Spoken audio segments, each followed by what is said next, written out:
Spaghetti, né? Beleza, tá. Então, ó, só mais uma aqui. Fala galera, essa é mais uma aula de análise e hoje nós vamos ver os números reais e a propriedade do Supremo, que é o que falta para a gente dar o escopo dos números reais aí, como a gente conhece. Beleza? Eu vou apresentar aqui, a gente vai conversar um pouco. Eu tô vendo vocês, tá? Porque agora meu computador está com duas telas. Então, às vezes eu olho para cá porque eu tô vendo a outra tela e tudo mais. Então, eu vejo aquilo que eu tô apresentando e eu vejo vocês também, beleza? Tela inteira, selecionar, tela 2, permitir. Então, deixa eu perguntar uma coisa para vocês antes. Os números reais, do jeito que a gente está aprendendo, né? A tarefa da semana passada, né, que é para entregar hoje, e aí vai acabar entregando no decorrer da semana, não tem problema nenhum, era para a gente discorrer um pouco sobre os números reais, né, e esse final, né, do que a gente está, o que falta para os números reais, né? Como a gente aprendeu números reais na escola, como vocês estão aprendendo o que são os números reais aqui, de maneira geral, os conjuntos numéricos. Mas, assim, uma coisa que está faltando de alguma forma para a gente fechar tem uma pergunta, né? Assim, a reta numérica tem buracos? Essa é uma pergunta que a gente já consegue responder ela. Estou perguntando para vocês. Tá faltando algum número na reta, assim, da forma que a gente conhece? Pode responder, gente. Liga o áudio aí, vamos lá, Os conversa irracionais? comigo. Então, a gente já fez essa coisa dos irracionais, né? Porque o que é um número real para a gente agora? O número real é aquele completamento, são as sequências de Cauchy, né? Em essência, todo número real ele é uma sequência de Cauchy. Em particular, aqueles números decimais, tanto periódicos ou não periódicos, né? As dízimas periódicas ou não periódicas, a gente viu que esse objeto matemático ele forma uma sequência de Cauchy. Então, todos esses objetos matemáticos aí, números decimais, eles acabam sendo um representante de número real, beleza? Então, no seguinte sentido, né? Assim, eu vou escrever aqui só para ficar claro, assim, a gente tinha aquele negócio, né? Somatório, equação, deixa eu botar aqui.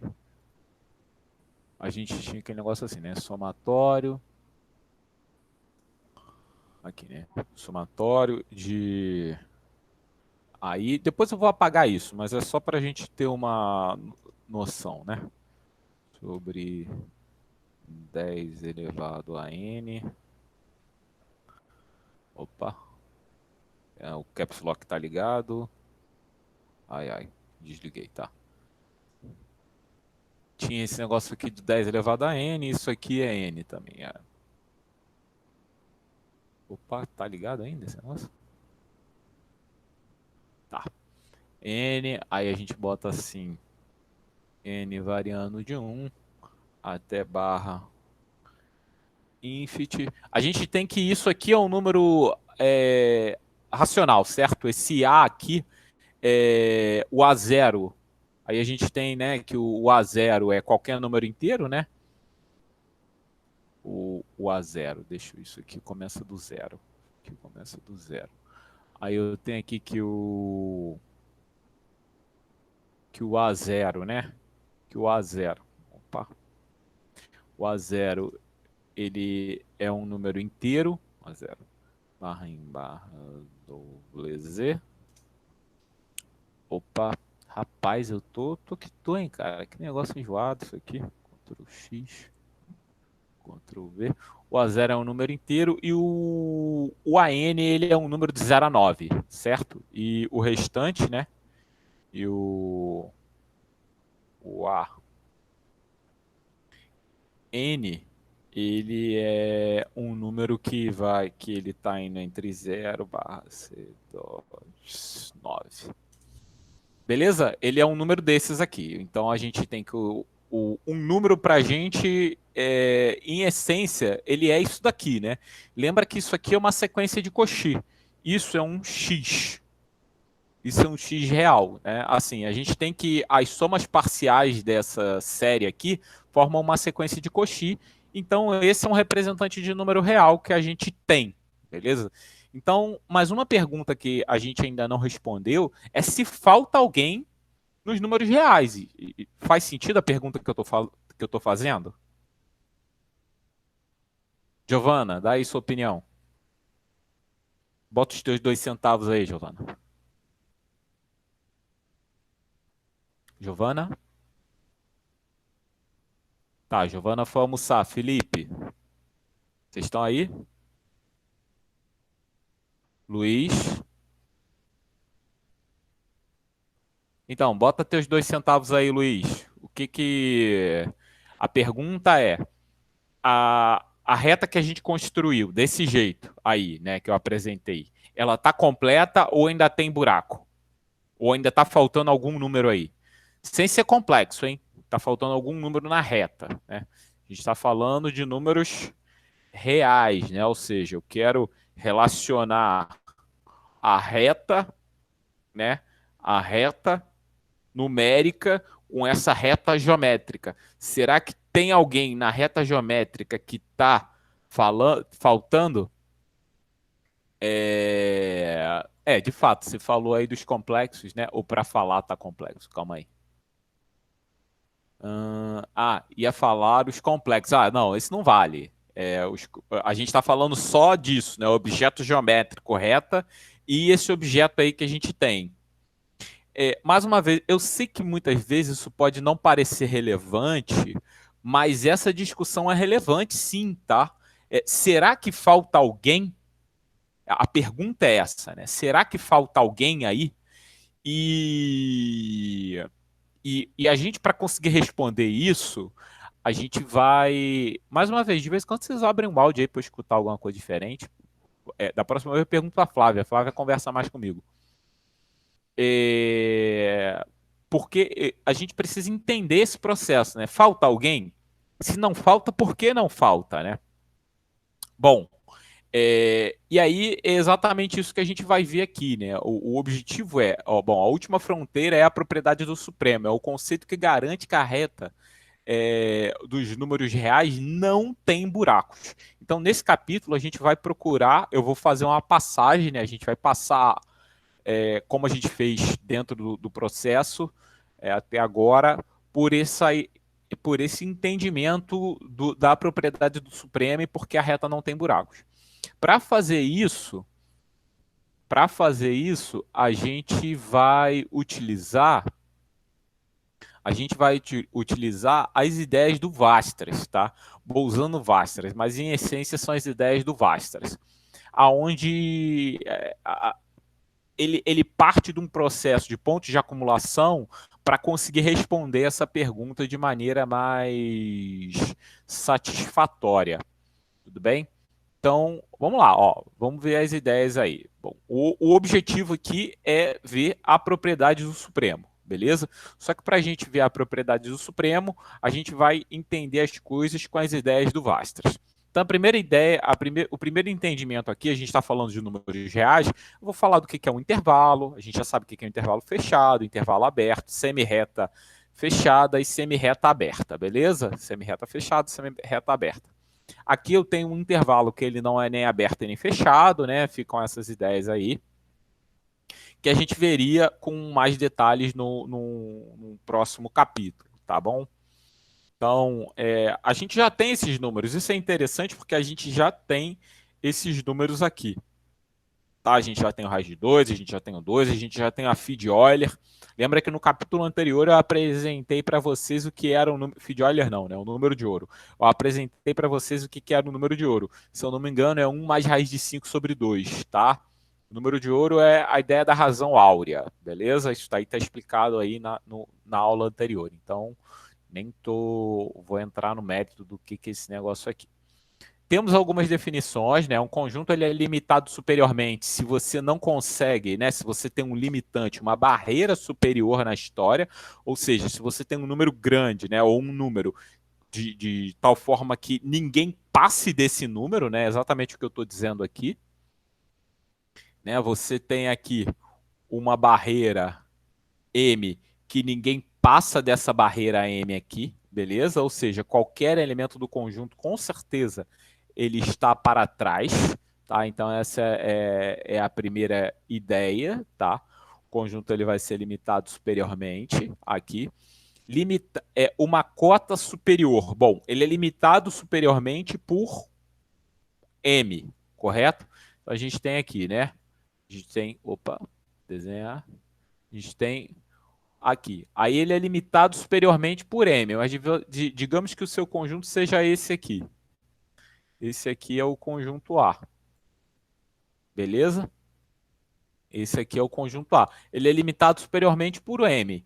Então, M é uma cota superior do conjunto A. Entenda bem, o M ele pode ser limitado também por um cara menor. Ó. Ah, esse aqui é o M1. Ah, esse M1 aqui também limita. Então, qualquer elemento, e também qualquer número que venha depois de M, né, digamos assim, esse M2 aqui do outro lado, ele também vai limitar o conjunto A. O ponto que esses caras que limitam superiormente o conjunto A são chamados de cotas superiores de A, beleza?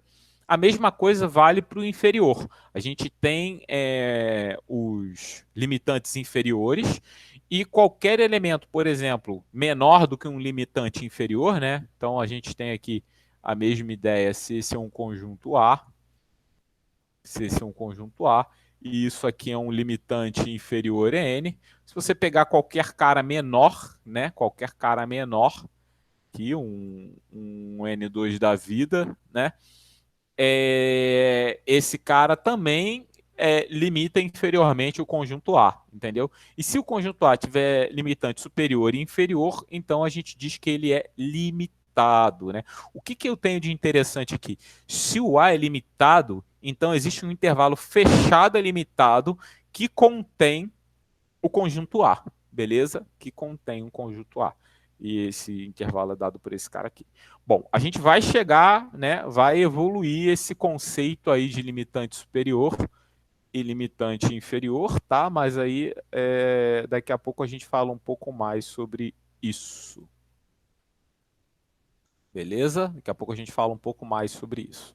Aqui eu apresento alguns exemplos, né? A gente tem alguns exemplos de conjuntos limitados aqui no caso superiormente, mas por exemplo, aqui ele não é limitado inferiormente, né? A gente tem vários símbolos aqui.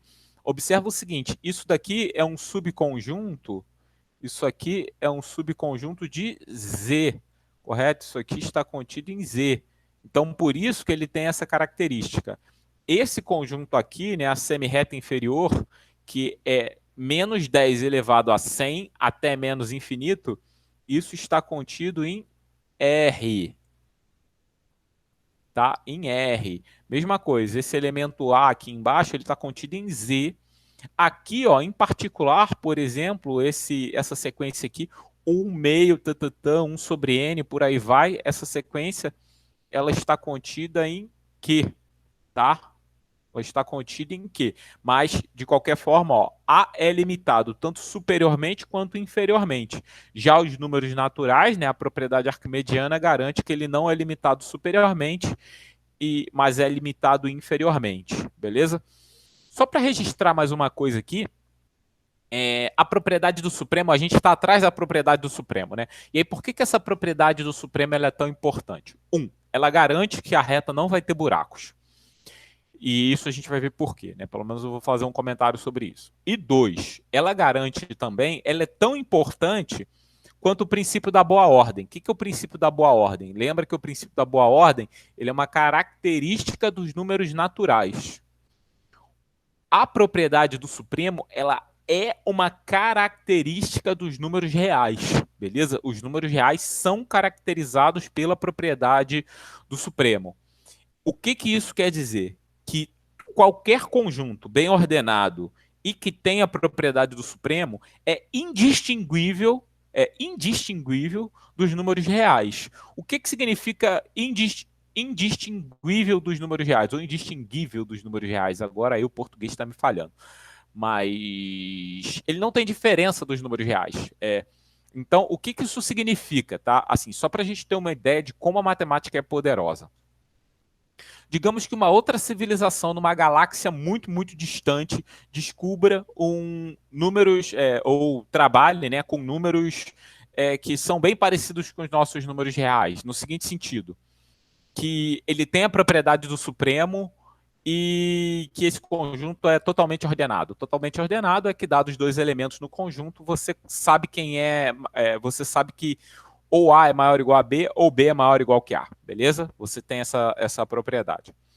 Obrigatoriamente, a gente aqui na Terra consegue fazer uma correspondência bionívoca com o conjunto de lá, onde as operações que ele está fazendo lá são equivalentes às operações que a gente está fazendo aqui.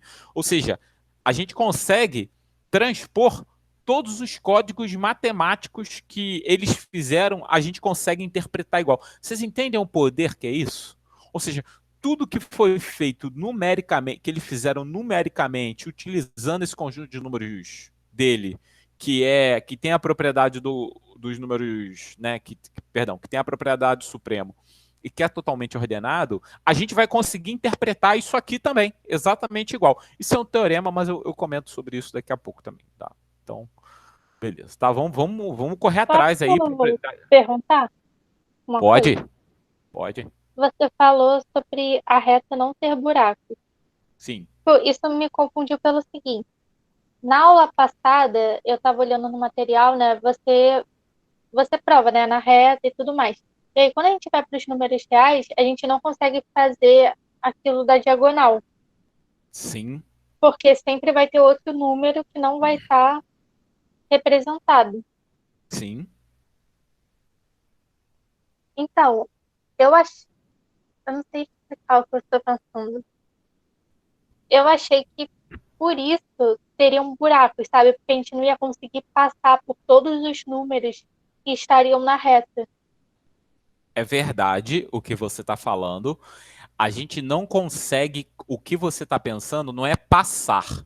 A palavra correta seria contar. A gente não consegue contar todos os números que estão na reta. Isso é verdade. Tá, acho que eu entendi. É confuso, mas acho que eu entendi. É porque, assim, contar tem a ver com números naturais, beleza? E o que eu tô te dizendo é o seguinte: a gente consegue, o que a gente viu na aula passada, a gente consegue contar números naturais, números inteiros e números racionais. A gente consegue Isso, contar esses três entendi. conjuntos. Só que eu não consigo contar os números reais, beleza? E aí vem Beleza. isso, assim, a sua dúvida é muito pertinente. Não, eu acho que vão ter buracos na reta porque parece sempre que vai faltar alguma coisa. Mas o que você está confundindo, e é super normal, é a questão do contar. O que ocorre é que a gente não consegue contar todos os números reais. Isso é um fluxo contínuo que você não consegue separar ou contar as coisas direito ali dentro. Verdade isso. Ficou claro, Nick? Ficou, eu acho que sim. Tá, beleza. Qualquer coisa a gente volta. O primeiro teorema que eu apresento aqui, mais uma vez, eu vou acabar não dando a prova desses resultados, mas eles são resultados bem interessantes, tá? O primeiro é o teorema dos intervalos encaixados, e esse teorema dos intervalos encaixados, ele é legal porque foi dessa forma que o Cantor define número real. Número real, o Cantor, ó, perceba o seguinte, ó, é, eu vou dizer que isso é um intervalo IN, né? A NBN pertencente aos reais, com a NBN pertencente a Q. Ó, tá vendo? São intervalos com extremos racionais. Então, o Cantor, ele coloca exatamente isso. Essa é a forma que ele define número real, tá? A forma que a gente definiu foi a forma do Heine, tá? Só para ficar claro. E aí, o que, que eu quero desses intervalos? Que eles estejam encaixados, ou seja, se você pegar o intervalo aqui, você vai ter aqui é o primeiro intervalo, aí aqui é o segundo intervalo, aí aqui é o terceiro intervalo, e eles estão encaixando um no outro. Eu vou pegar aqui o outro, ó, e eles estão encaixando um no outro. Beleza? Tá? É como se esse fosse o I1, esse aqui é o I2, esse aqui é o I3, e assim por diante, até a gente ter aqui, né, e assim sucessivamente. O que que eu quero aqui? Eu quero que a amplitude, o que que é a amplitude? É o final, né? Ou seja, você está olhando aqui para um B, opa, minha caneta digitalizadora, Flávia, só vai chegar amanhã. Aí a gente perde algumas coisas, né? Porque fica assim é um negócio horroroso, né? Então a gente apaga aqui, né? Opa, não, eu quero apagar. Apagar, Boratia. É, não consigo apagar. Então o que que eu vou fazer? Eu vou desenhar por cima. Esse aqui vai ser B mesmo. Então, ó, esse aqui é o nosso BN. Esse aqui é o AN, e vocês fingem que estão vendo a ANBN aqui. E o que que eu quero? Eu quero que essa distância aqui, né? A gente já sabe o que é convergir para zero. Eu quero que essa distância, né? Ou seja, a amplitude desse intervalo converja para zero. Se você tem uma sequência de intervalos, né? Que obedeça essas três regrinhas aqui. Na verdade, ó, essa regra número 1 aqui, ela é completamente supérflua, tá? Essa regra número 1 aí é só por conta do Cantor. A rigor, ela é supérflua, a gente não precisa dela. Só que como a gente está fazendo números reais, vira e mexe, eu preciso recorrer à ideia de sequências de Cauchy de números racionais. Então, essa régua, digamos aí, que está aí, o BN, a NBN pertencente aqui, é só para a gente se apoiar naquela régua lá do sequências de Cauchy de números racionais, porque a rigor, esse item 1 aí, ele não é muito necessário para esse resultado, não. Se você tiver uma sequência de intervalos encaixados que o diâmetro deles tende a zero, obrigatoriamente esse cara vai ter o quê? Vai ter um único ponto, tá? Ou seja, a interseção de todos esses conjuntos vai ser só um elemento. Mais uma vez, esse item 1 aqui é uma coisa que tem a ver mais com o contexto que a gente está falando do que com o resultado em si. O resultado vale além do contexto, tá? Ficou claro aí, gente? Tranquilo? Aqui eu fiz a demonstração, tá? A demonstração ela é relativamente tranquila. O que, que a gente faz? A gente mostra que a N e BN são sequências de Cauchy. O que, que acontece? A N é uma sequência crescente limitada superiormente, beleza? Ela é a sequência N, crescente limitada superiormente. A gente consegue mostrar que ela é uma sequência de Cauchy, obrigatoriamente ela vai ter que convergir e ambas vão convergir para o mesmo valor, beleza?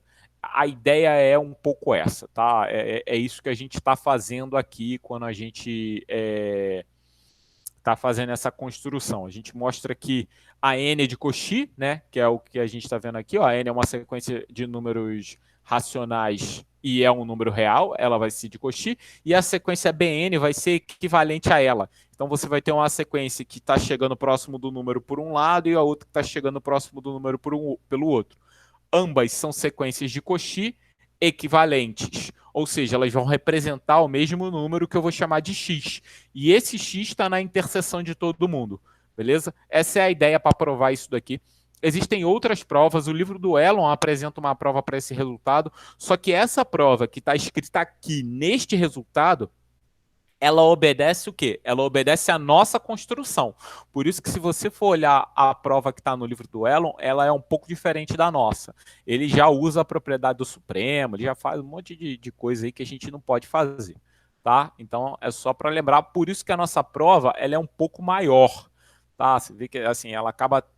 Ela tem essa característica de ser um pouco mais cansativa, eu diria, tá? Ser um pouco mais cansativo, eu diria, tá? Porque a gente prova que esse elemento X, ele tá lá e ele vai ser o único elemento que tá. Então, assim, você vê que assim, ela é uma prova longa, mas apesar de ser uma prova longa, a ideia dela é simples.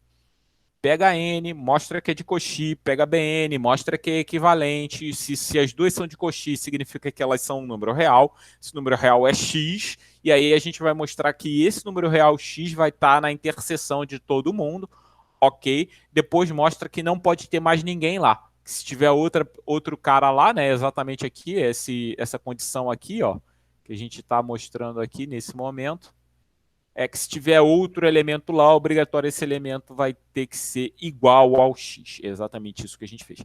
Então, assim, a prova está aí, e aí eu vou passar dela, depois vocês tentem ler ela. Mais uma vez, esse capítulo, o capítulo passado, são capítulos um pouco mais de leituras um pouco mais duras, talvez vocês tenham um pouco mais de dificuldade, mas vocês sabem que eu estou aqui para isso. Vocês podem me mandar mensagem no zap que eu tiro as dúvidas de vocês. Tá? Aí vem aqui alguns exemplos, né, clássicos, por exemplo, aqui, ó, tá vendo a condição? Menos 1 sobre n, 1 sobre n, aqui é claro que o cara tende a zero, o elemento zero está em todo mundo. Aqui a gente tem uma condição interessante, que a amplitude dos intervalos ela não converge para zero. Se ela não converge para zero, não vai ter um único elemento lá dentro, né? Então, assim, ou seja, eu preciso da condição. Se eu tirar a condição 3, a gente consegue mostrar que ele é não vazio. Isso vale. Mas não dá para mostrar que existe um único, ok? A condição de unicidade, ela depende dessa condição 3, beleza? E, mais uma vez, você tem que pegar intervalo fechado e limitado para conseguir fazer isso. Ah, Marcelo, se todos os intervalos forem abertos aqui, a gente não necessariamente a gente consegue ter isso, a gente pode ter vazio. Por exemplo, se você pegar a semi-reta, né, mais infinito n, beleza? Ou seja, ela não é limitada, ela vai embora ali, você tem aqui essa questão, e aí você tem a interseção de todo mundo é quem? É vazio, você não tem ninguém. Então, essa condição de ser fechado e limitado, ela é importante, beleza? Tá? Então, vamos passar aqui. E aí, esses exemplos, eles falam exatamente sobre isso, sobre essas condições serem importantes, tá? Essa atividade aqui também, essa atividade, ela mostra que aquelas condições lá do nosso teorema, elas são condições importantes. Esse é um resultado bem legal para quem for continuar estudando matemática aí. Vocês vão ver o teorema dos intervalos encaixados em diversos contextos, ele é bem interessante, tá? Mas vamos passar um pouco mais, porque assim, a gente tem um objetivo. A gente tem um objetivo. Qual é o nosso objetivo hoje? Propriedade do Supremo. Então a gente vai ter que ver algumas coisas aqui interessantes para isso. Primeiro, nossa anotação de intervalo. Isso aqui para a gente ó, é o intervalo de centro em x e raio r, beleza? Ó, é o intervalo de centro x e raio r. Então aqui você tem x menos r e x mais r. Tudo bem? Tá? Então, beleza. E essa notação aqui é de intervalo fechado de centro x e raio r. Beleza? Então, mais uma vez, são algumas notações. Pô, vou falar dessas notações muito rápido. Então, assim, vocês fiquem tranquilos. Depois vocês vão ter tempo para ver essas notações em outro lugar. O Elon adota essa notação aqui direto. Vocês vão ver livros que essa notação aqui, onde eu coloco o I, o cara coloca um B ou um D, ok? No lugar do I. Por que o B e o D? Tem motivo, né? Eu uso I de que? Intervalo. A pessoa que usa B está usando B de que? Bola. A pessoa que está usando D está usando D de disco. Então, cada um dos contextos você pode falar intervalo, bola ou disco. Tudo é a mesma coisa, de centro X e raio R. Beleza? Tá aqui, ó, centro X e raio R, tá? Aqui a mesma coisa, só que o intervalo é fechado. Alguns livros colocam assim, ó. Eu vou colocar aqui, que é o intervalo de centro X e raio R barra, beleza? Alguns livros colocam isso. A mesma coisa, I barra ou D barra ou B barra, para simbolizar o intervalo fechado. Eu acho que eu devia adotar essa notação também, porque é uma notação mais comum. Por exemplo, o Bartle, vocês estão vendo aqui, o Bartle e o Rudin são dois livros que eu gosto bastante, falam sobre sobre esses conceitos aí de maneira geral, né? O Bartol e o Rudin são livros que eu me apoio. O Bartol vocês têm lá, né? Tá lá naqueles livros de apoio para vocês. Ele trabalha com essa notação com uma barra em cima, tá? Então, só para conversar um pouco sobre a notação. Vamos lá, agora, pá, vamos calma, muita calma nessa hora. Esse estrela aqui, né? Ou seja, estrela é o intervalo do centro X e raio R com centro deletado.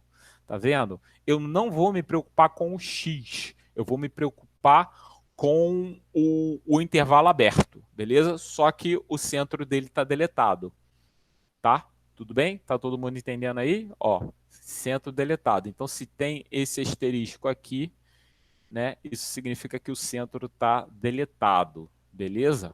Tá? Então, sem problemas, estamos indo. Bom, vem a nossa definição. Muita calma nessa hora, gente. Dá uma respirada, respira fundo, que essa é uma definição importante, tá? Importante. Um ponto de acumulação. É, se alguém falar para vocês assim, que tal coisa é um ponto de acumulação, o que que isso remete a vocês? Vamos lá, alguém se pronuncia aí, por favor. Flavinha, você que está aí, vamos lá, ponto de acumulação. Quando fala ponto de acumulação, o que que vem na sua cabeça? Onde tem muito de uma coisa. Uhum. Aonde tem muito de uma coisa, que é que está acumulando. Hoje em dia falando é acumulação, aglomeração. Exatamente, é onde aglomera. Só que quando aglomera, para a gente aglomera muito, aglomera infinitamente, beleza? Para matemática, para aglomerar de verdade tem que ser infinito, tá? Então esse é o ponto, essa é a questão do ponto de acumulação. Então vamos ler aqui juntinho comigo. Giovana, você está aí? Queria que você tentasse ler junto comigo. Na verdade, queria que você tentasse ler para mim o que que é ponto de acumulação. Você lê e aí você me explica o que que você entendeu dessa leitura. Lê aí para mim. E aí, tá vendo? Seja contido em R, né? Uhum. A contido em R, um conjunto, um número real X de ponto de acumulação do conjunto A, se para R maior que zero, isso é I vezes R? Vezes Não, X é o intervalo de Ah, tá. centro X e raio R. Pode falar assim, o intervalo Tá. de centro X e raio R, ou com centro, ó, o intervalo de centro deletado X e raio R. Centro Repete. deletado? Isso, centro deletado. Porque você está tirando o centro, entendeu? Ó, é exatamente esse daqui, ó. Tá vendo, ó? Vou botar aqui, ó. É esse daqui, ó. Ah, tá. É o intervalo de centro em X e raio R. Tá vendo aqui? Só Aham. que o centro dele tá deletado. Tá sem o centro, viu? Ok. Beleza? Então é a interseção do intervalo de centro deletado em X e raio R, diferente Isso. de vazio. Isso. Aí Termina. note que X não necessariamente pertence ao conjunto A. Exatamente. Então, agora fala para mim o que que você entendeu disso. Espera aí, deixa eu organizar as informações. Tá bom, claro.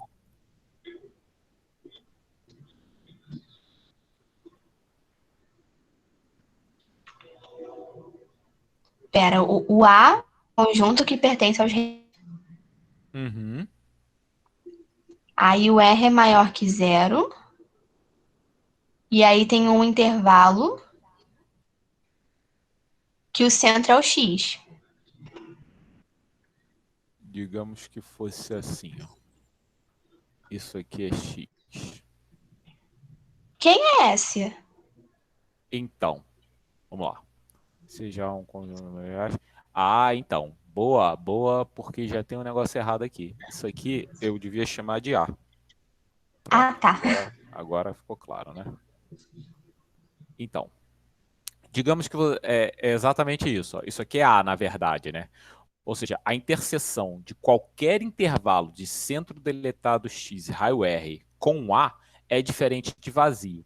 Então você pode pensar da seguinte forma: se você pegar um intervalo aqui, aí você, ó, tá aqui o X, você abrir para cá, ou para cá, né? O para cá é para a direita e para a esquerda, ou seja, isso é x mais r, e aqui você tem o x menos r, ok? Então, assim, qualquer que seja o intervalo que você coloque aqui, esse elemento, esse intervalo interseção com o conjunto A, ele vai ser diferente de vazio. Ficou claro? Ou seja, eu tenho elementos aqui que estão no conjunto A e que são diferentes, né? Eu tenho elementos aqui que estão no conjunto A e são diferentes de X, beleza? Então, por exemplo, aqui, se você considerar como sendo, por exemplo, vou pegar outro intervalo aqui, né? Se você tiver aqui assim, isso é A, ok? Aí eu tenho que, eu estou falando, esse elemento aqui é o X. Ó, eu estou com parênteses seu conjunto aberto. Então, aqui, ó, se você pegar qualquer intervalo de centro em X e raio R, aqui é aquela coisa do bolinha aberta.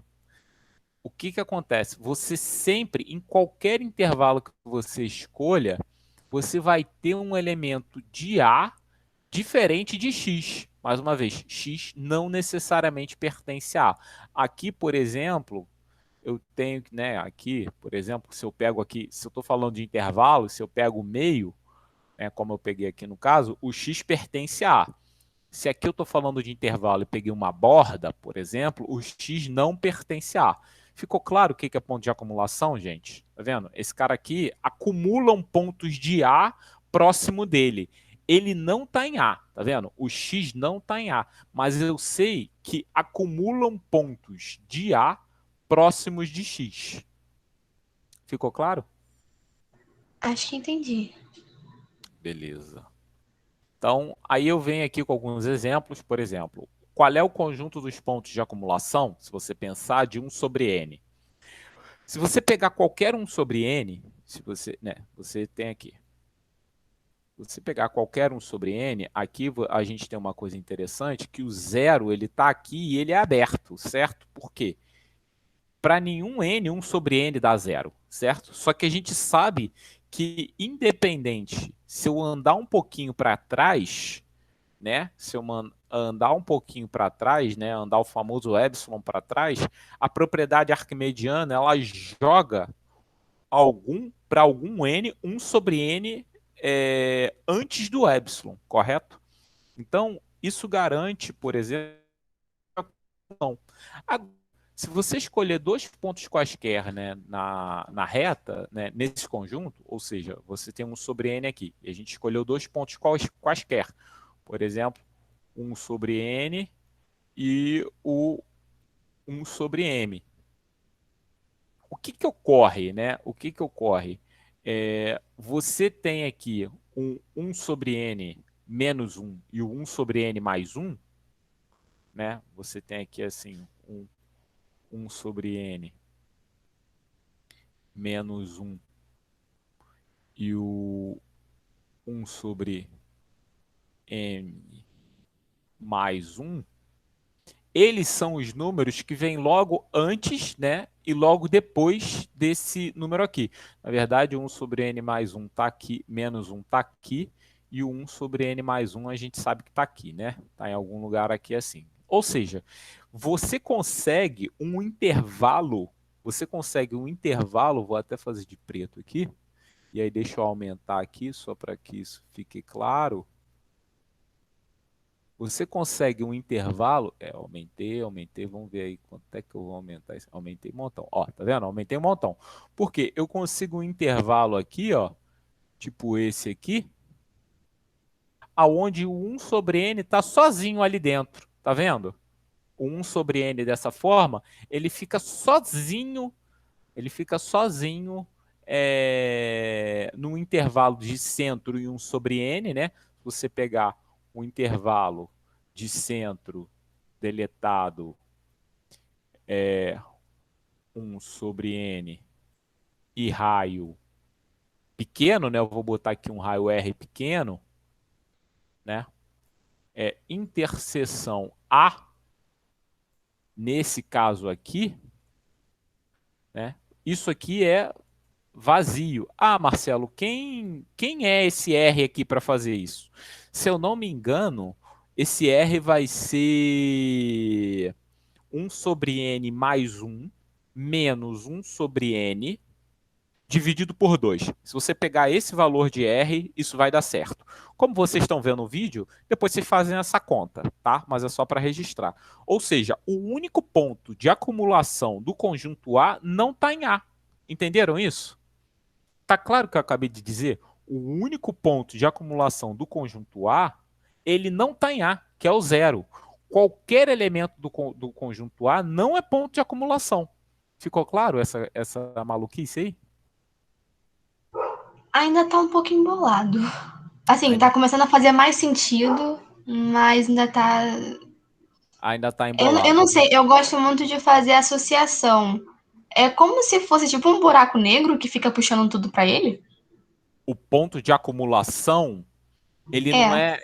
é, chamar ele de buraco negro eu acho que não, mas ele pode ser, ele é uma rede de lixo espacial. Vamos melhorar isso, né? Uhum. Ele é tipo os anéis de Saturno. Sempre tem alguém, sempre tem um asteroide, sempre tem um lixo do lado dele, entendeu? Mais uma vez, ele pode ser um diamante. Ele pode ser uma coisa super preciosa, por exemplo, o zero. E 1 sobre N é o lixo.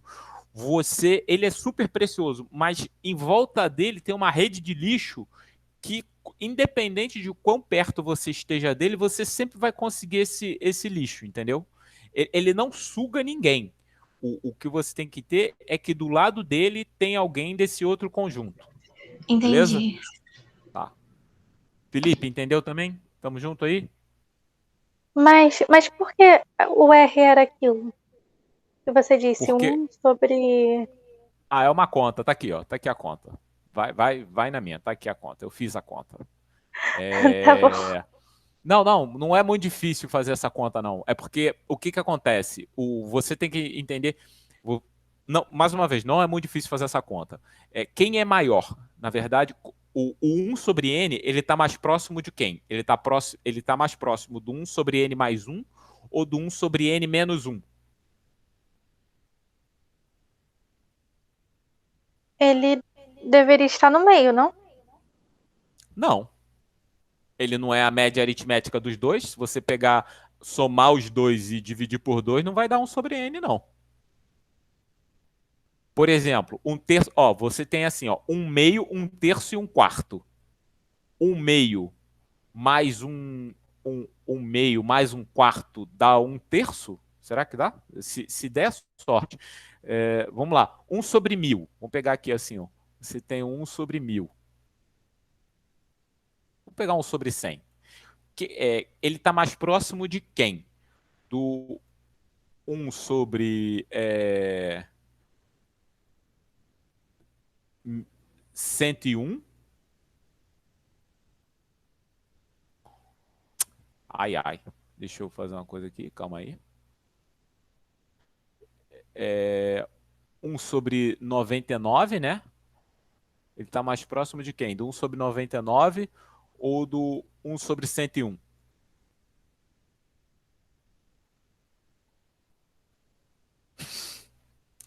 Entendeu, Nick?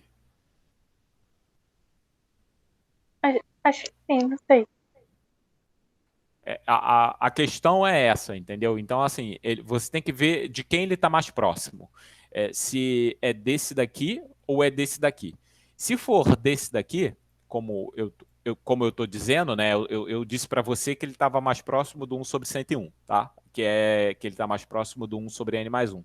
Então, se você fizer 100 menos 101, ou seja, 1 sobre N menos 1 sobre N mais 1, dividido por 2, isso vai dar um raio pequeno. E esse raio, se você pegar um intervalo no centro 1 sobre N com esse raio, esse conjunto, né, esse intervalo com esse raio que eu te falei, com esse centro que eu tô escrevendo aqui, interseção com esse conjunto A, ele vai ser vazio sempre. Beleza?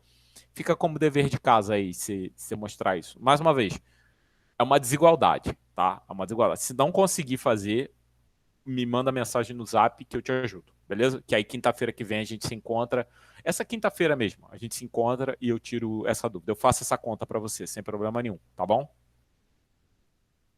Mas tenta fazer a conta Beleza. antes, tá? Bom, aqui eu estou dando outro conjunto, é um conjunto que a gente trabalhou bastante, né? Que é o AN igual a soma, né?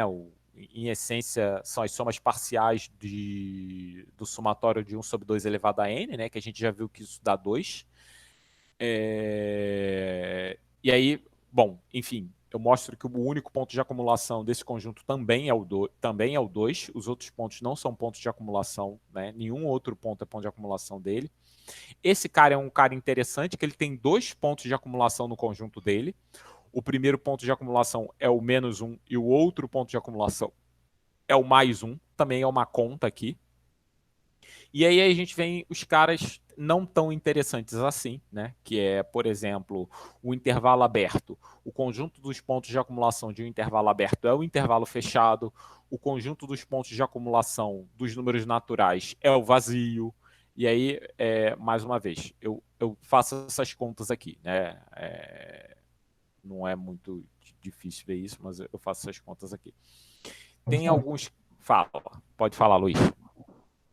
Só fiquei um pouco confuso. O conjunto dos intervalos abertos de pontos de acumulação, intervalo fechado, Isso. Vamos lá, vamos ver aqui. Vou fazer um desenho aqui para isso ficar mais claro. Ó, você está olhando, eu vou... mentira que eu tenho que fazer o aberto, né? Opa. Isso, tá. Ó, deixa eu mudar isso aqui. Ó, vou fazer aqui. Pá, pá, pá, pá, tá. Ok? Ó, vamos lá. A gente está olhando para esse conjunto aqui, ó. Esse tipo de coisa aqui. Você pensa o seguinte, se você pegar um ponto qualquer desse conjunto aqui que eu rabisquei, por exemplo, peguei esse cara aqui, beleza? Esse é o A. Se você abrir um intervalo, né? Se você abrir um intervalo de centro em A e raio R, para qualquer que seja ele, lembrando que isso aqui com o centro deletado, né? Esse aqui é o intervalo, eu chamei de A, né? Ai.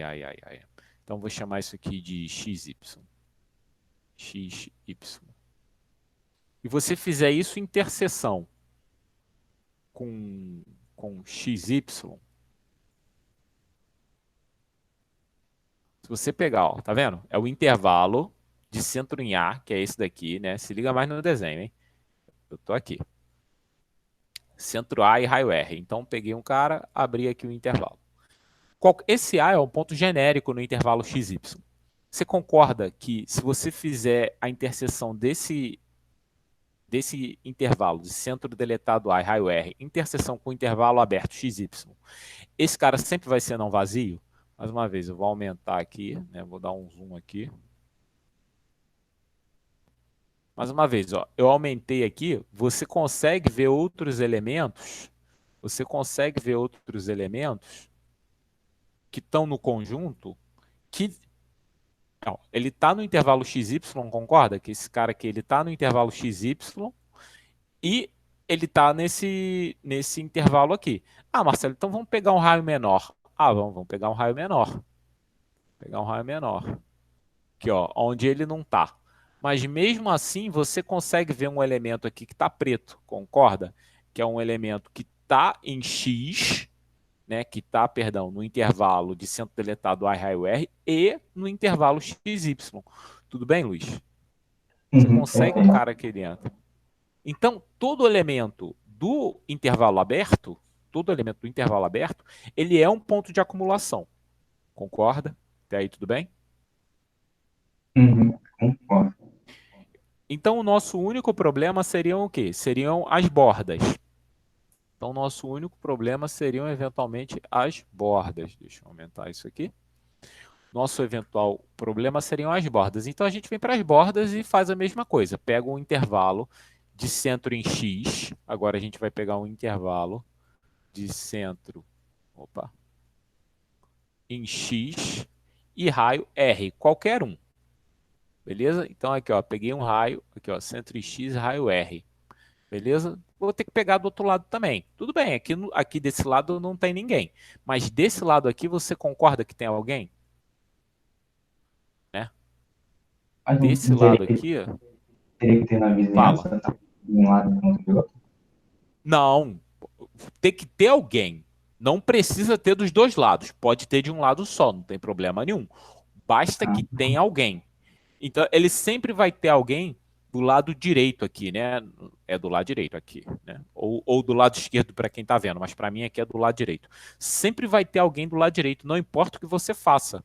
A mesma coisa que se você fizer para y, né? Se você abrir um intervalo de centro em y e raio R, você sempre vai ter alguém aqui dentro, né? Só que do lado esquerdo agora, certo? Mas você sempre vai ter alguém. Não importa se... Não precisa ter dos dois lados, pode ter de um lado só. Pontos de acumulação é o que eu estou dizendo. Tem que ter alguém perto. Se esse alguém vai estar do lado esquerdo ou do lado direito, pouco importa. Só que tem que ter alguém perto. Beleza? Beleza. Então é por... Fala. Eu posso imaginar esse ponto aí, no caso, de x em r, no caso, raio em x, raio em x não, é ponto em x e raio em r. Eu posso imaginar aí um compasso que aponta cerca em Sim, x e aí o que tiver... sim. Sim.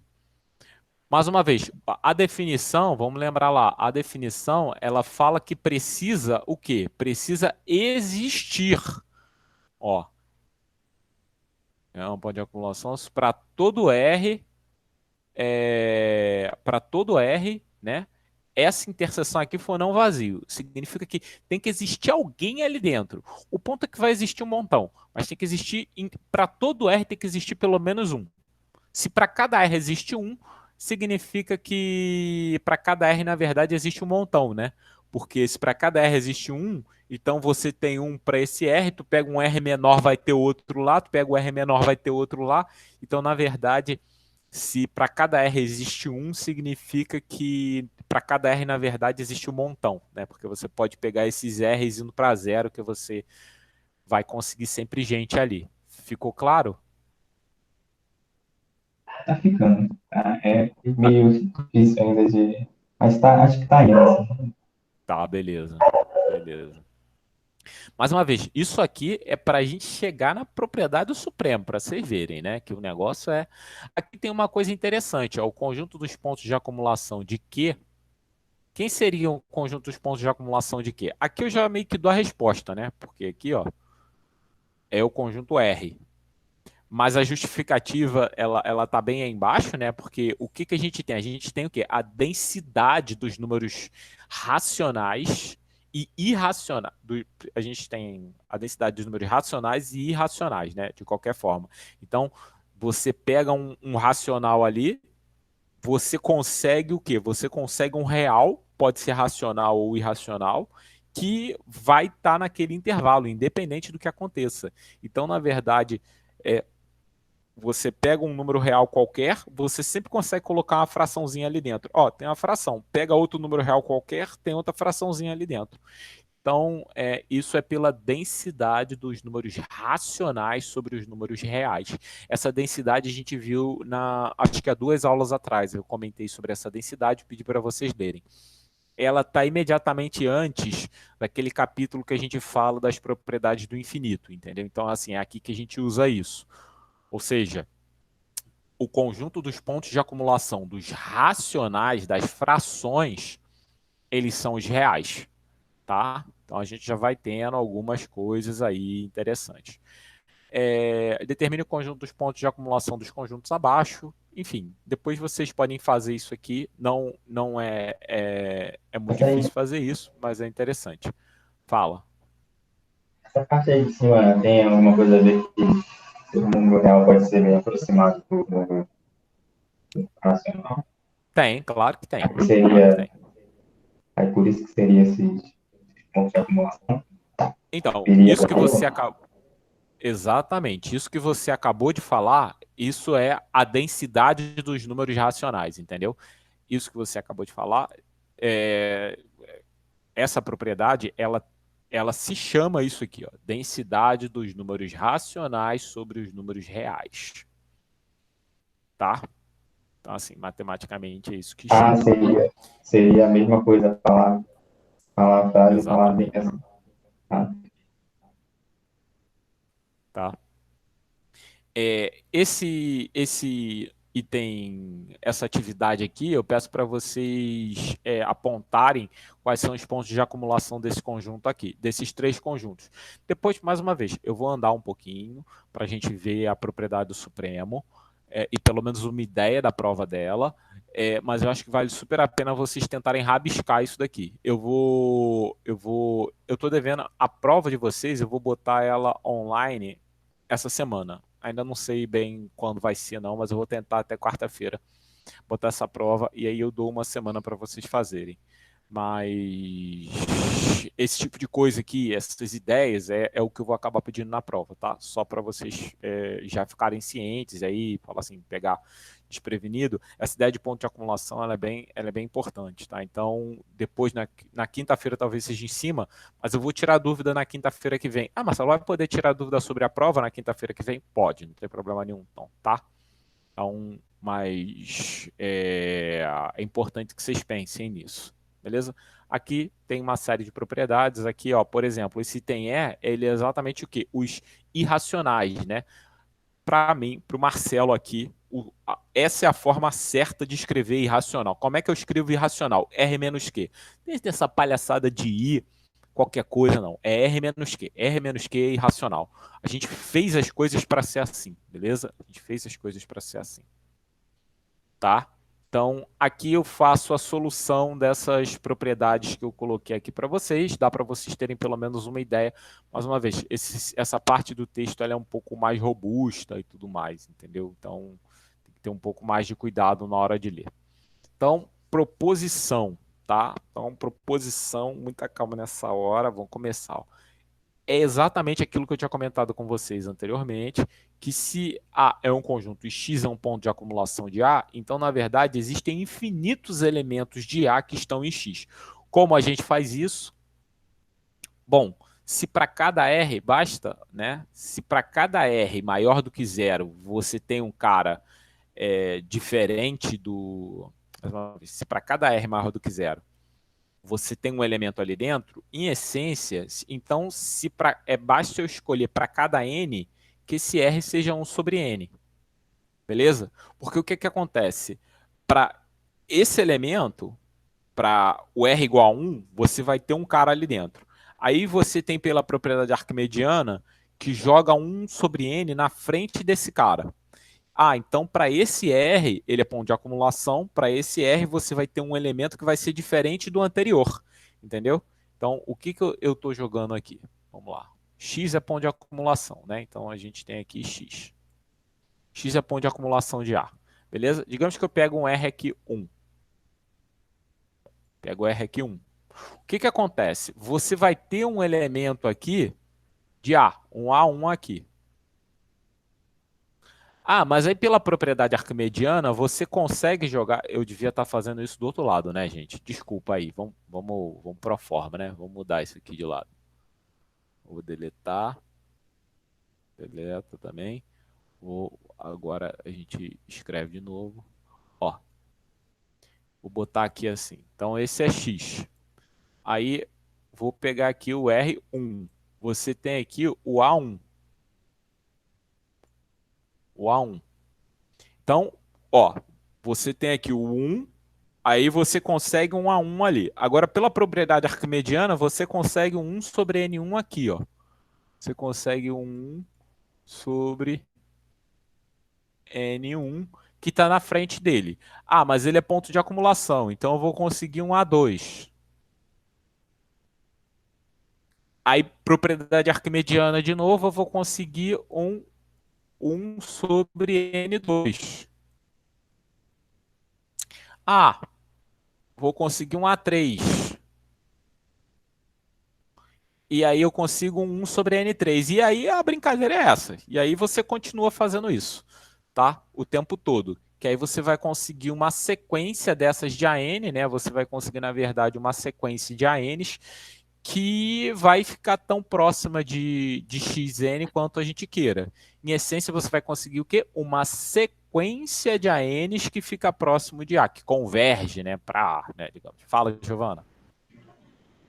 Não, foi sem querer, professor, desculpa. Não, tamo junto. Se quiser perguntar, Felipe. Foi sem querer bater aqui. Queria perguntar, tudo bem, a gente tem o A1 e aí pela propriedade arquimediana a gente vai conseguir ali o 1 sobre N1. Mas e aí o A2? Como é que ele, eu não, acho que eu não... Então, se você tomar o R igual a 1 sobre N1, você tem que o intervalo de centro X e raio 1 sobre N1, interseção com A é diferente de vazio. Então vai existir um A2. Ah, perfeito. E aí volta de novo propriedade arquimediana. Propriedade arquimediana. Então Ah, toma o R 1 sobre N2. Aí tu consegue o A3. nossa, Beleza? bem legal, beleza. Isso aí. Eu coloquei aqui, né, uma prova desse resultado, a gente pode ver no Ribemboim. Mas a ideia é essa, tá? Mais uma vez, escrever isso é chato. Eu tô falando, escrever isso é chato. É chato porque a gente precisa amarrar todos os pontos. Então, escrever é chato, mas a ideia é essa aqui que eu tô apresentando para vocês, tá bom? Então, mais uma vez, o curso de análise ele é um curso de ideias também. Então é importante que a gente pegue algumas ideias. Bom, feito isso, finalmente estamos com a faca e o queijo na mão, depois de 1 hora de aula, para enunciar o Teorema de Bolzano-Weierstrass, né? O resultado a seguir é conhecido na literatura como o Teorema de Bolzano-Weierstrass. E ele é uma das pedras fundamentais do curso de análise. Ó, gente, eu estou emocionado, estou chorando. Toda vez que eu leio esse texto, eu fico emocionado, porque o Teorema de Bolzano-Weierstrass é muito bonito. Ele é pequeno e simplesmente incrível. Estou falando sério. Ele é pequeno, você lê ele, você entende, né? Uma vez que a gente entende isso aqui. E, rapaz, você usa ele em contextos diversos no universo da análise matemática. Tá? Então ele é bem legal. Né? Tem que entender tanta coisa antes que tem que quando chega nele fica emocionado. Ele é muito legal, tá? Então, assim, o Teorema de Bolzano-Weierstrass, você vê, ele é uma frase. Todo conjunto limitado de números reais tem ao menos um ponto de acumulação. Gente, fala essa frase. Só essa frase. Todo conjunto limitado de números reais tem ao menos um ponto de acumulação. Isso é inacreditável. A simplicidade que esse negócio tem. Mais uma vez, a primeira pessoa a provar isso foi o Weierstrass. O Weierstrass, ele definiu sequências de Cauchy. Ele define sequências de Cauchy, não. Ele define números reais baseado nessa noção de ponto de acumulação dele. Observação interessante. Weierstrass deu aula para o ensino médio alemão até a aposentadoria dele. Só depois da aposentadoria dele que ele foi dar aula na universidade. Ele tem diversos livros escritos sobre didática da matemática.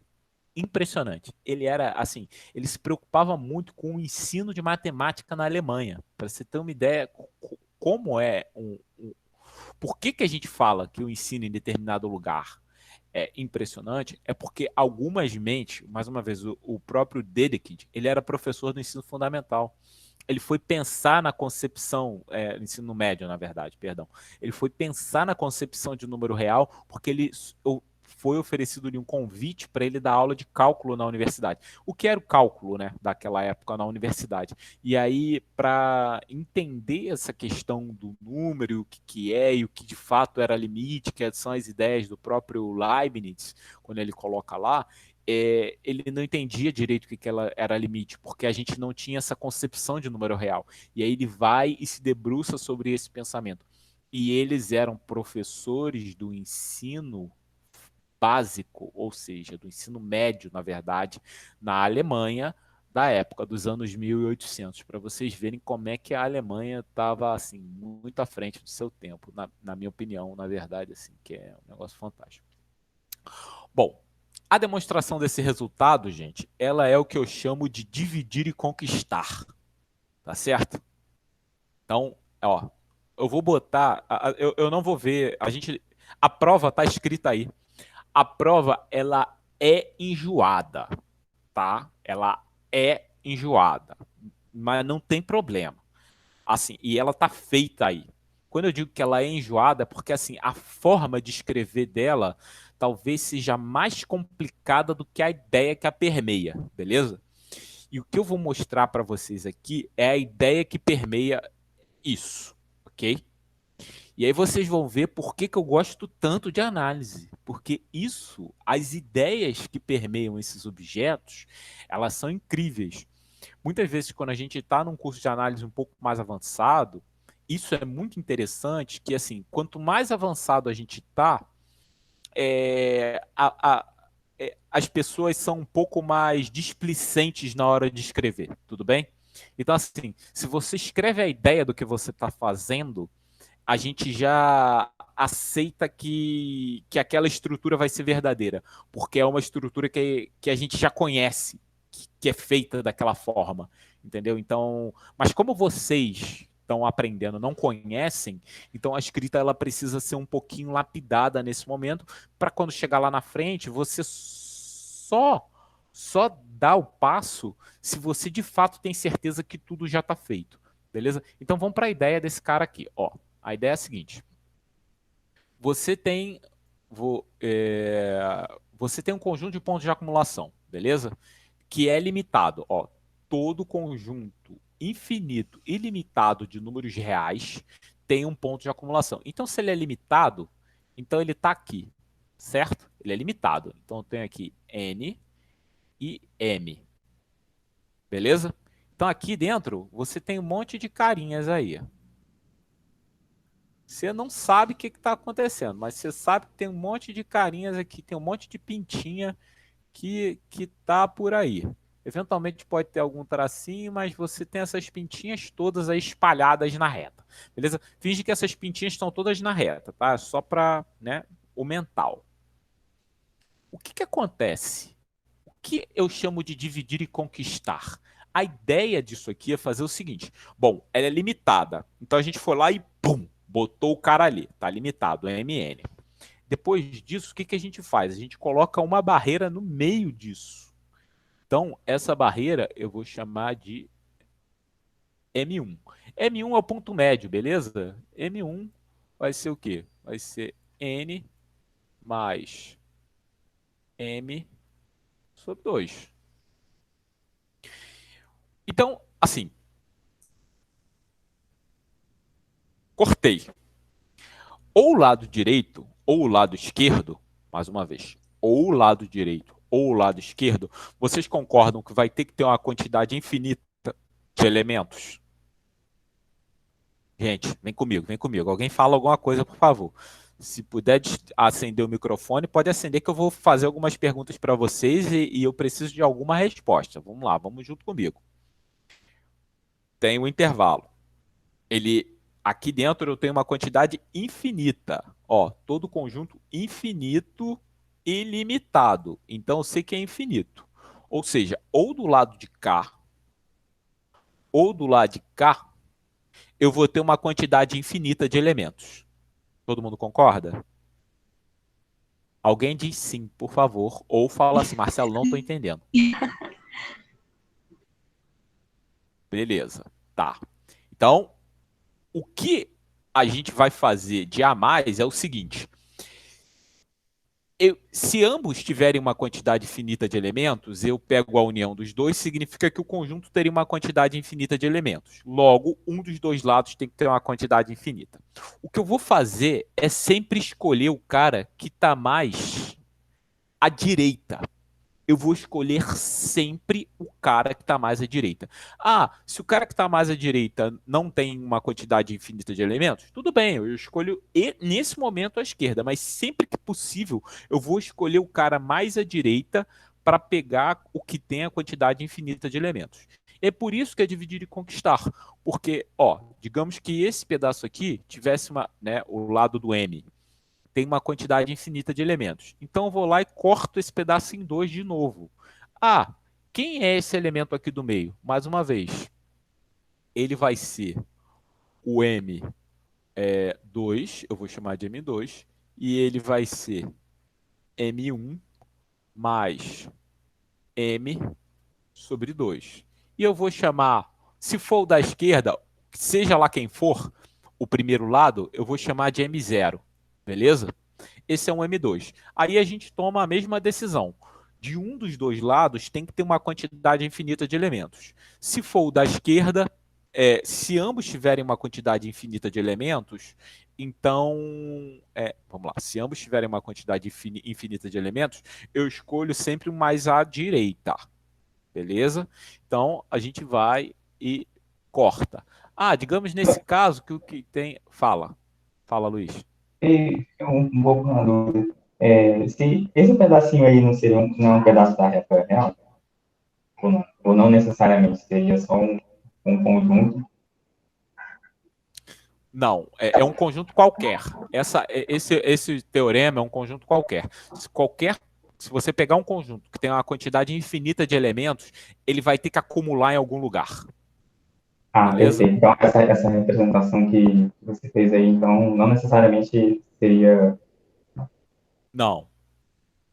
O ponto é esse. Se você tiver uma quantidade infinita de elementos, ele vai ter que acumular em algum lugar. Digamos assim, vamos pensar, por exemplo, pensa sobre a Via Láctea, beleza? A Via Láctea, aquele monte de pontinho lá. O que acontece? Que se fosse infinito a quantidade de planetas que você tem, de alguma forma, em algum momento você ia ter que ter um objeto, algo que condensasse tudo, que acumula tudo. E aí eu acho que talvez a analogia da Giovanna de buraco negro seja boa nesse momento. Entendeu? Ou seja, se você tem uma quantidade infinita de coisas ali, em algum momento você vai ter que ter um objeto que concentra pelo menos um objeto, tá? Pelo menos um objeto que concentra a massa, que concentra esses pontos de acumulação em volta dele, ou seja, que concentra alguma massa, que concentra alguma sequência. Beleza? Essa ideia de sequência, ou seja, que concentra o que de fato a gente concebe como número, tá? E o que a gente tem de interessante aqui? A gente vai fazendo isso, ó. Então, a gente pegou aqui M1, aí aqui foi o M2, aí esse cara foi o M3, digamos que isso aqui seja o M4.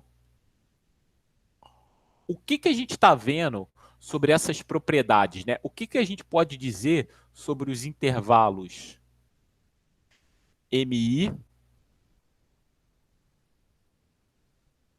MI mais 1? O que eu posso dizer sobre os intervalos MI e MI mais 1? O que está acontecendo com eles?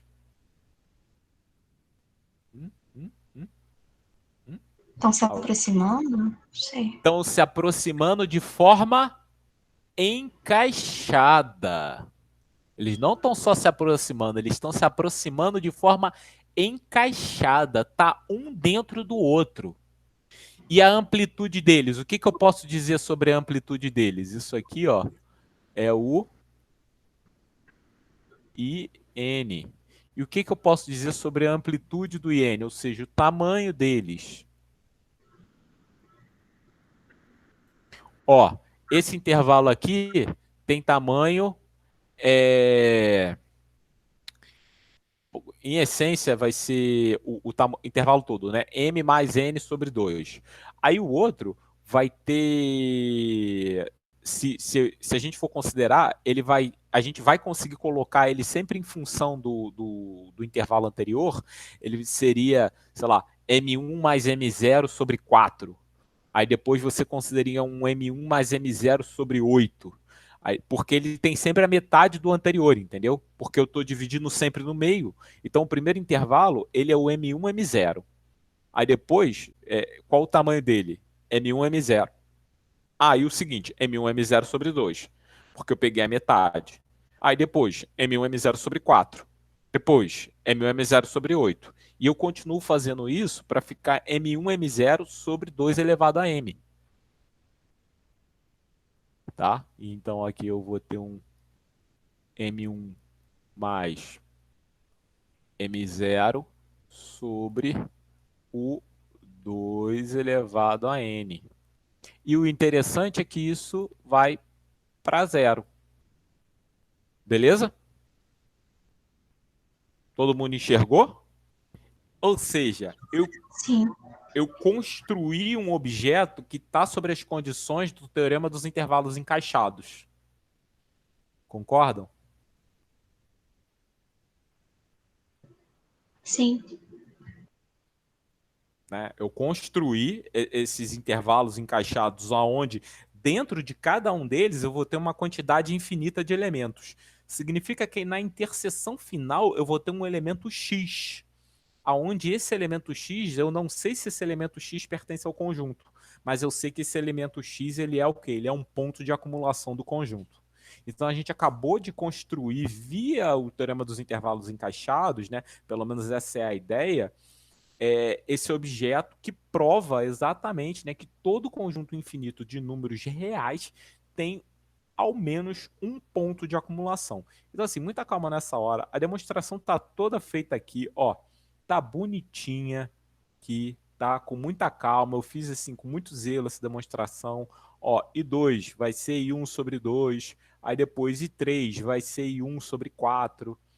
E aí a gente consegue construir exatamente ele com essa ideia aqui, ou seja, uma sequência de intervalos encaixados com extremos racionais, né, encaixados, cuja amplitude tende a zero, que é o intervalo dividido por 2 elevado a n menos 1, tende a zero. Então, o teorema dos intervalos encaixados garante que tem um x que satisfaz a propriedade, e esse x ele vai ser o x que a gente quer.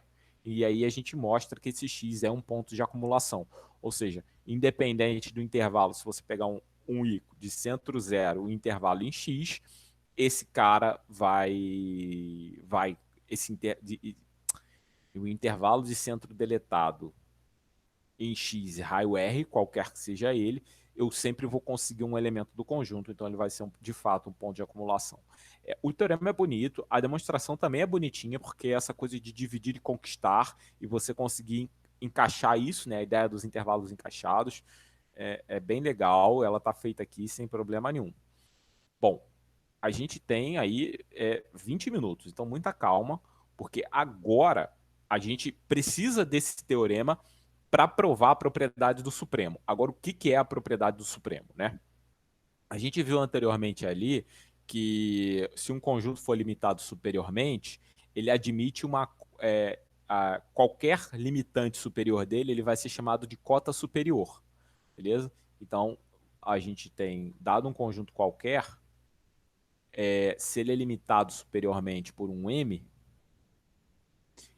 você tem que qualquer número depois do M, ele vai ser uma cota superior. Digamos que o conjunto A seja algum elemento que seja aqui. O ponto em questão é a gente entender se existe uma menor cota superior. Ou seja, a menor de todas as cotas superiores, ela é chamada de supremo do conjunto. Beleza?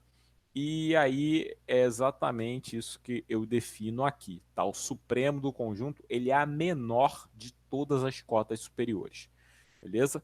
Então, ó, o supremo, ele satisfaz a seguinte propriedade: ele é um limitante superior, né? Limitante eu posso chamar de cota aqui, ele é um limitante superior, ele é uma cota superior, e ele é a menor delas, porque se eu pegar o supremo do conjunto A e subtrair qualquer elemento, isso não é mais cota superior, entenderam? Então, digamos que você tem aqui o conjunto A tá aqui.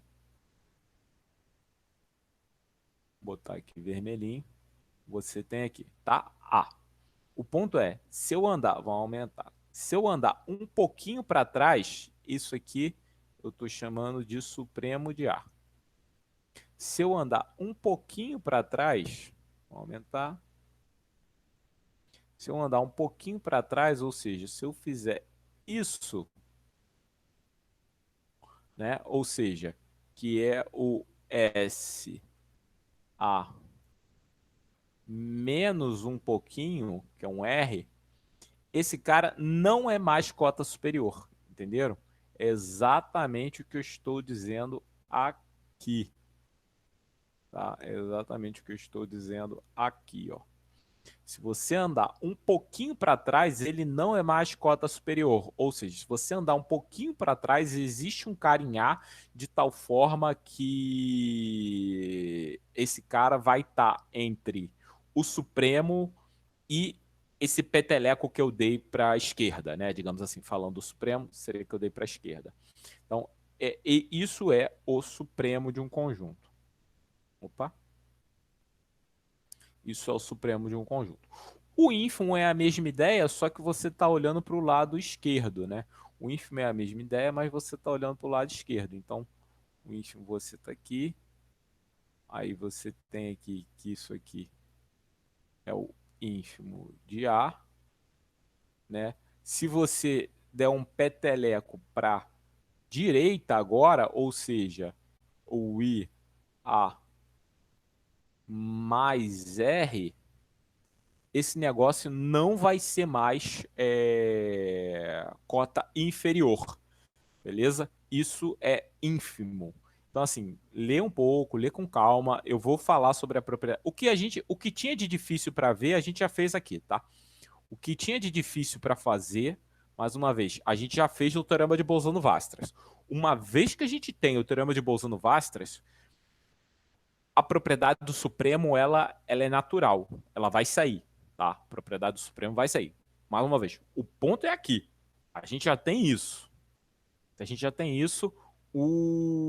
A propriedade do Supremo ela é mais tranquila, tá bom?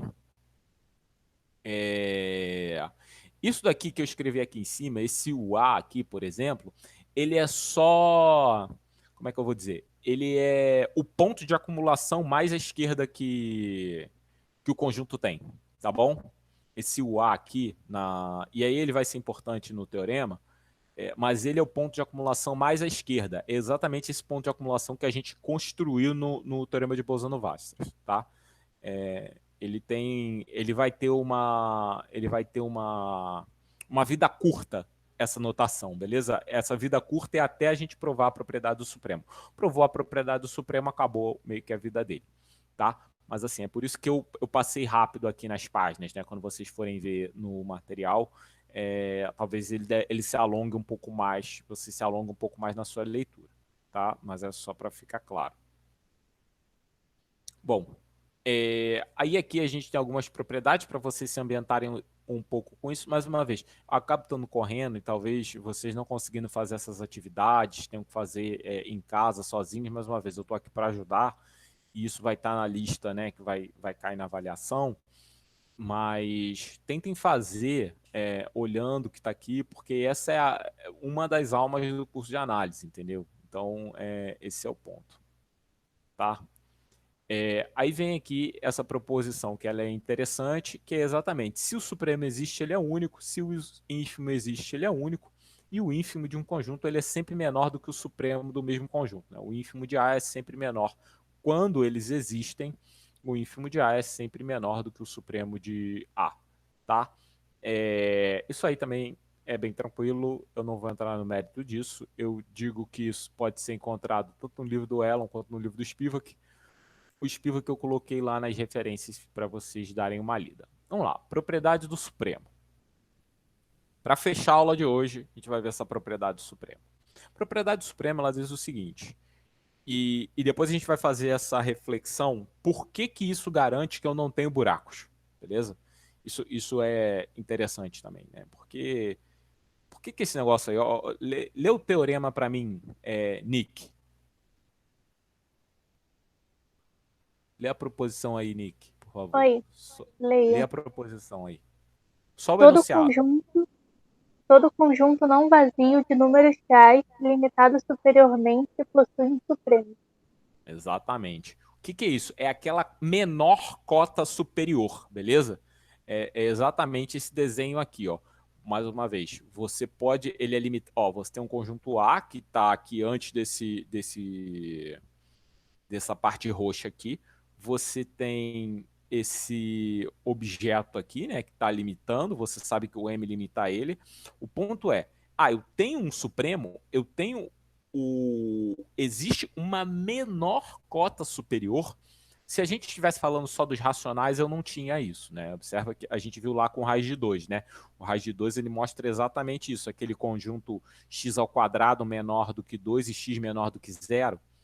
Esse conjunto você vê, era de números racionais, ele é limitado superiormente por 2, por exemplo, mas ele não tem uma cota superior, porque a gente estava falando só de números racionais. Aqui isso não acontece. Vamos entender, né? Então, todo conjunto não vazio de números reais limitado superiormente possui um supremo. A prova disso ela é relativamente simples. Por quê? Você vai pegar um elemento qualquer do conjunto, exatamente isso que a gente fez aqui. Ó. Eu peguei um elemento qualquer no conjunto e fiz a união e peguei o intervalo elemento do conjunto M. Então você tem aqui, né, elemento do conjunto x0 e M. Então você pega isso interseção A, isso dá um elemento, A é o nosso conjunto não vazio, né, ilimitado superiormente, e você tem um conjunto E. A pergunta é, o ponto é limitado? E aí eu tenho duas questões aqui. A primeira é se ele é infinito ou se ele é finito. Se ele é finito, então eu tenho o maior elemento. Tudo bem, se ele é finito, eu consigo enumerar ali, o maior elemento é o maior de todos, ok. Agora, se ele é infinito, a gente vai para a demonstração do teorema de Bolzano-Weierstrass. Se ele é infinito, pela demonstração do teorema de Bolzano-Weierstrass, eu tenho um ponto de acumulação mais à esquerda. Ou seja, eu considero o meu ponto de acumulação mais à esquerda de todos. E aí, o que eu tenho, digamos que seja esse, né? Ó, eu tenho um ponto de acumulação mais à esquerda aqui, que é o A, que eu chamei de UA. Beleza? Que é o ponto de acumulação mais à esquerda. E aí eu tenho algo interessante aí, que à esquerda desse ponto, perdão, mais à direita, falha minha, mais à direita, positivo, direita. Eu pego o meu ponto de acumulação mais à direita de todos. E o que eu tenho de interessante é o seguinte, que eu tenho no máximo uma quantidade finita de pontos do conjunto mais à direita do que esse ponto de acumulação mais à direita. Mais uma vez, eu falei direita, direita, direita 55 vezes e você já não sabe mais do que eu estou falando. E tá tudo certo, tá? Fica calmo e escuta de novo. Volta aí os minutinhos e escuta de novo quando você estiver vendo o vídeo. Vamos lá, de novo. O ponto eu tenho um ponto de acumulação, eu peguei o intervalo x0m. Ele é um conjunto limitado. Se ele for finito, ok, eu tenho o maior elemento. Se ele for infinito, o teorema de Bolzano-Weierstrass, que a gente fez aí anteriormente, ele garante que eu tenho um ponto de acumulação mais à direita de todos. Pum, segura ele. Depois desse ponto de acumulação mais à direita, você tem no máximo uma quantidade finita de pontos. Se eu tenho no máximo uma quantidade finita de pontos, eu consigo escolher o maior de todos. Porque para a quantidade finita a gente consegue escolher o maior de todos. Então pronto, escolhi o maior de todos lá. Então esse vai ser o supremo. Pronto, morreu o problema. Professor, nessa parte que você usou o teorema lá do Bolzano, essa parte que você fala que na direita terá uma quantidade finita. Uhum. Significa, então, que esse ponto que você está segurando, ele pode conter ali, por exemplo, o que está tornando aquele conjunto infinito. Exatamente. Esse ponto que... perfeito. Então, ali você segura o infinito, né? Ali, nesse ponto, você segura o infinito para estabelecer a cota superior, que será finita, né? Que no caso, terá uma quantidade finita, né, de elementos após esse ponto, né, que você segurou. Isso, assim, a rigor, esse ponto, acho que as suas palavras, Felipe, foram muito boas. Nesse ponto aqui, eu segurei o infinito. Entende? Quando eu falo do ponto de acumulação mais à direita, aqui eu segurei o infinito. Significa que à direita desse cara não vai ter o infinito, tá seguro. O que acontece? A gente tem dificuldade de conter o infinito. O infinito, ele é uma força que a gente não consegue contar, a gente não consegue entender para onde vai. Ele é como se fosse um. Eu acho que eu posso comparar ele a uma tempestade. Só que o raciocínio que o Teorema de Bolzano-Weierstrass, que a gente fez aqui, dá, ele contém esse infinito nesse ponto de acumulação mais à direita. E o que escapa desse ponto de acumulação mais à direita é, no máximo, uma quantidade finita. E uma quantidade finita é tranquilo. A gente lida com ela, sem problema nenhum. Você conta, você estabelece um maior elemento ali e tudo mais. Entendeu? Sim, perfeito. Tá aí, tá difícil, mas tá. Acho que pouquinho a gente vai indo. Mais uma vez, você pensa, eu acho que a ideia é um pouco essa, você pensa o infinito como sendo ele é meio que essa tempestade de coisas acontecendo. Só que a gente tem como domar isso. Qual foi a estratégia usada para domar isso? A propriedade, o Teorema de Bolzano-Weierstrass. O Teorema de Bolzano-Weierstrass é a propriedade, é o que faz você segurar esse infinito e não deixa ele escapar. Se escapar, vai escapar no máximo uma quantidade finita de elementos. Beleza? E aí, é por isso que a demonstração aqui, se você for ver, ela tem vários desenhos, mas ela é uma demonstração curta. Tá? Ela é uma demonstração curta. É exatamente essa ideia. O elemento mais à direita, e se escapar, vai ser só uma quantidade finita de pontos, que são esses vermelhinhos aqui que estão aqui, que eu consigo facilmente estabelecer quem é o maior. Tá?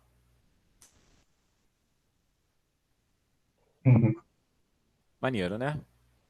Então, aí a gente consegue fazer isso. Por isso que não é tão... Mais uma vez, o lance que a escrita, ela pode ser um pouco trabalhosa, mas a prova é tranquila, tá? E com isso, gente, eu meio que... Bom, a gente fecha o curso, né? Digamos assim, a ideia dos números reais efetivamente. Aqui, é claro que a gente precisa ter essa propriedade que vem logo em seguida, que é todo conjunto vazio limitado inferiormente de números reais, ele possui ínfimo, né? Todo conjunto não vazio limitado inferiormente, ele possui um ínfimo.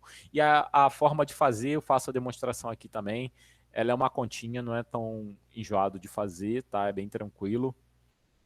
Agora, o ponto é, esse supremo, ele é um número real, entende? Qualquer coisa que você faça desse tipo, isso é um número real. Então, você pode pensar o seguinte, qualquer sequência limitada crescente, a gente estava fazendo sempre assim, né? Se você pensar, a gente estava fazendo sempre assim, a gente estava comparando coisas com sequências de Cauchy. Mas se entenda a força desse resultado. Vamos lá. Todo conjunto limitado superiormente admite supremo. E esse supremo é um número real. Então, vamos pensar quando você está trabalhando lá com aqueles números decimais, beleza? Com aquelas representações decimais. Então, mais uma vez, você está com aquela soma, né? Somatório de AN sobre 10 elevado a N, com N variando de 0 a infinito. O A0 você sabe que é um número inteiro, e o AN e o de A1 em diante, né? Do A1 em diante você tem que eles são números de 0 a 9. O ponto aí é é que esse cara, se você perceber, ele é uma sequência crescente limitada superiormente. Ele vai ser limitada superiormente por quem? Por A0 mais 1, por exemplo. Esse número, independente do número que você coloque, como são todos números decimais, ou seja, a parte inteira dele, se você pegar a parte inteira mais 1, ela é limitada superiormente. Então você tem uma sequência, em essência, você vai ter uma sequência de objetos, né, de pontos. Você não precisa voltar às sequências de Cauchy, entende? Você tem um objeto que é crescente e ele é limitado superiormente pelo o A0 mais 1. Se ele é limitado superiormente pelo A0 mais 1, esse bicho tem um supremo, né? Você tem a sequência crescente de pontos, toda sequência é uma quantidade infinita de pontos, isso vai acumular em algum lugar. E o ponto é que vai ser num único lugar, mas isso é uma outra história. Mas isso vai acumular em algum lugar. E esse lugar que ele está acumulando é um número real, x. Então, assim, isso é uma outra forma também da gente ver a ideia de números reais. E é uma ideia, e a propriedade do Supremo, ela garante que eu não tenho buracos. Você pode pegar qualquer número e não vai faltar ninguém aí, entendeu? Eu não preciso mostrar assim, vou mostrar que isso aqui vai ser uma sequência de Cauchy, e aí essa sequência de Cauchy é um número real. Não, com a propriedade do Supremo, a gente pode falar de números reais sem precisar recorrer às sequências de Cauchy. Beleza? Por quê? Quando você tem coisas crescentes limitadas superiormente, essas coisas crescentes vão convergir para um número, que esse número é o supremo, entendeu? Então, eu acho que esse é o recado, né, da aula de hoje. Assim, eu entendo que isso seja um pouco duro. Aqui para baixo, assim, essas propriedades aqui que eu estou passando com relação ao Supremo, né, que o Supremo da soma é a soma dos supremos, o ínfimo da soma é a soma dos ínfimos. Eu acho que vale a pena vocês darem uma olhada, principalmente para aqueles que querem continuar os estudos em matemática, tá? Assim, isso está aqui, mas eu acho que principalmente 8.124 e tudo mais, apesar do capítulo ser o capítulo 9, isso vale bem a pena para quem continuar os estudos em matemática, porque é uma coisa que é cobrado nas provas, prova de verão, essas coisas assim, tá tudo aí. Tá? As provas não estão todas aí, né? Eu fiz algumas, mas eu acho que vale bem a pena, mais uma vez, para aqueles que querem continuar os seus estudos em matemática. E eu acho que com essa ideia, a gente fecha um pouco o que é número real, né? Eu só vou finalizar o capítulo aí com essa meio que quase uma nota de rodapé, né? Como a gente. Uma coisa que é difícil às vezes de ver na escola, mas é bem interessante, é o que é 2 elevado à raiz de 2, né? 2 elevado à raiz de 2 é uma coisa que a gente não está muito acostumado a ver na escola. Pede para marcar na reta. Marca na reta, 2 elevado à raiz de 2. A pessoa vai ter dificuldade de fazer. E isso é uma questão bem interessante que você pode perguntar, será que 2 elevado à raiz de 2 é racional? Né? Número racional elevado a um irracional. Será que isso é racional? Pode ser, pode não ser. E aí? Né? Fica no ar essa dúvida, mas a gente pode conversar sobre isso daqui a pouco quando eu parar a gravação, porque eu quero que essa pergunta fique um pouco no ar. Né? Aqui eu vou falar na próxima aula que a gente precisa conversar sobre essa ideia de sequências de números reais. Mais uma vez, é o que garante a propriedade do Supremo, ela garante que a gente possa conversar sobre isso agora de forma mais tranquila, sem muito estresse. Porra, será que falta alguém? Não vai faltar ninguém, porque vai ter esse ponto de acumulação e esse ponto de acumulação vai ser o limite da sequência lá.